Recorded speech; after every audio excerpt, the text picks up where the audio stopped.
નમસ્કાર, હું રજનીકાંત રાવલ આપની સમક્ષ પ્રસ્તુત કરું છું આજનો તહેવાર ગોવર્ધન પૂજા।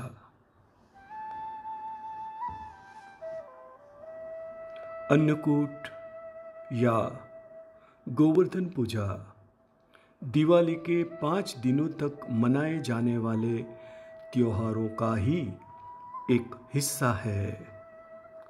दीपावली के अगले दिन कार्तिक शुक्ल पक्ष की प्रथम तिथि को अन्नकूट और गोवर्धन पूजा का त्योहार मनाया जाता है। पौराणिक कथानुसार यह पर्व द्वापर युग में आरंभ हुआ था, क्योंकि इसी दिन भगवान श्री कृष्ण ने गोवर्धन और गायों की पूजा के निमित्त पके हुए अन्न भोग में लगाए थे।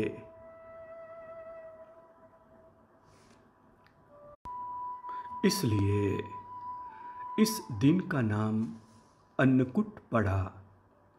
इसलिए अन्नकूट पूजा के पर्व पर अन्न का विशेष महत्व है। इस पर्व पर सब्जी और पूरी का प्रसाद बनाकर चढ़ाया जाता है। इस समय सर्दी का मौसम शुरू होता है तो नई सब्जियां आती है। जो भी सब्जियां बाज़ार में मिलती हैं सभी सब्जियों को मिलाकर और उसमें दाल, मूंग दाल और चावल डालकर प्रसाद तैयार किया जाता है। गोवर्धन पूजा में इस अन्नकूट की सब्जी का ही भोग लगाया जाता है। गोवर्धन पूजा की एक और मान्यता है। एक बार देवराज इंद्र को अभिमान हो गया था।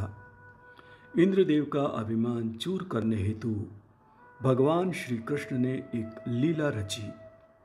प्रभु की इस लीला में एक दिन उन्होंने देखा कि सभी ब्रजवासी उत्तम पकवान बना रहे हैं और किसी पूजा की तैयारी में जुटे हुए हैं।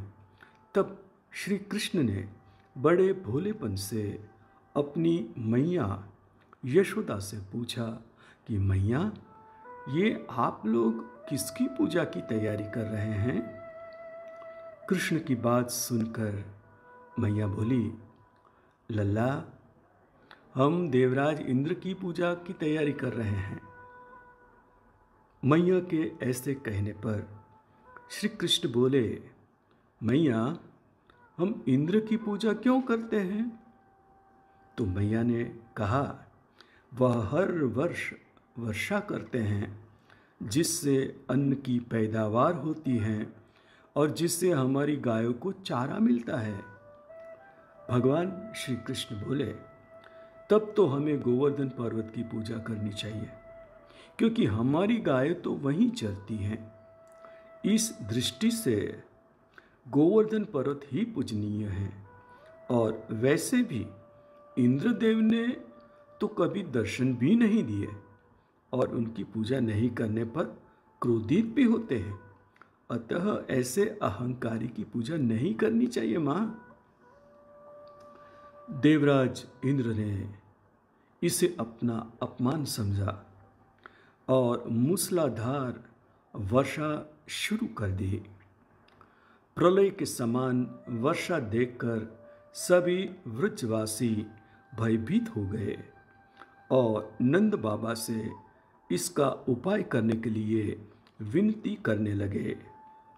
तब मुरलीधर ने मुरली कमर में डाली और अपनी कनिष्ठा सबसे छोटी उंगली पर पूरा गोवर्धन पर्वत उठा लिया और सभी ब्रजवासियों को उसमें अपने गाय और बछड़े समेत शरण लेने को कहा।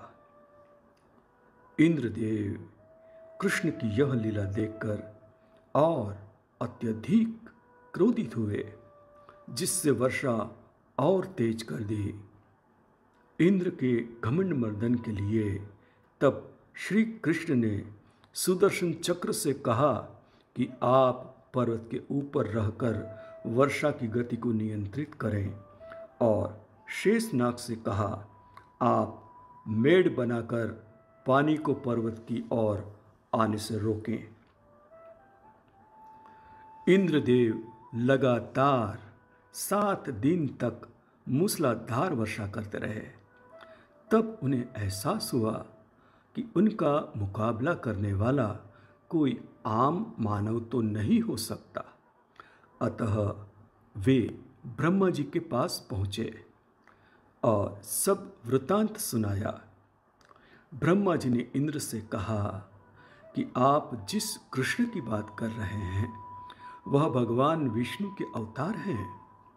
ब्रह्मा जी के मुख से यह सुनकर इंद्रदेव अत्यंत लज्जित हुए और श्री कृष्ण से कहा कि प्रभु, मैं आपको पहचान न सका, इसलिए अहंकारवश भूल कर बैठा। आप दयालु हैं और कृपालु हैं, इसलिए मेरी भूल को क्षमा करें। इसके पश्चात देवराज इंद्र ने मुरलीधर की पूजा कर उन्हें भोग लगाया। इस पौराणिक घटना के बाद से ही गोवर्धन पूजा की जाने लगी। गाय बैल को इस दिन स्नान कराकर उन्हें रंग लगाया जाता है व उनके गले में नई रस्सी डाली जाती है। गाय और बैलों को गुड़ और चावल मिलाकर खाना खिलाया जाता है। गोवर्धन पूजा की विधि। गोवर्धन पूजा के दिन ब्रह्म मुहूर्त में उठकर शरीर पर तेल लगाने के बाद स्नान करना चाहिए और स्वच्छ कपड़े पहनकर पूजा की तैयारी करें। अब अपने इष्ट देवता का ध्यान करें और फिर घर के मुख्य दरवाजे के सामने गाय के गोबर से गोवर्धन पर्वत बनाएं। कहीं कहीं मानव आकार के 2 पुतले बनाए जाते हैं। अब इस पर्वत को फूलों से सजाएं और गोवर्धन पर अपामार्ग की टहनियाँ जरूर लगाएं।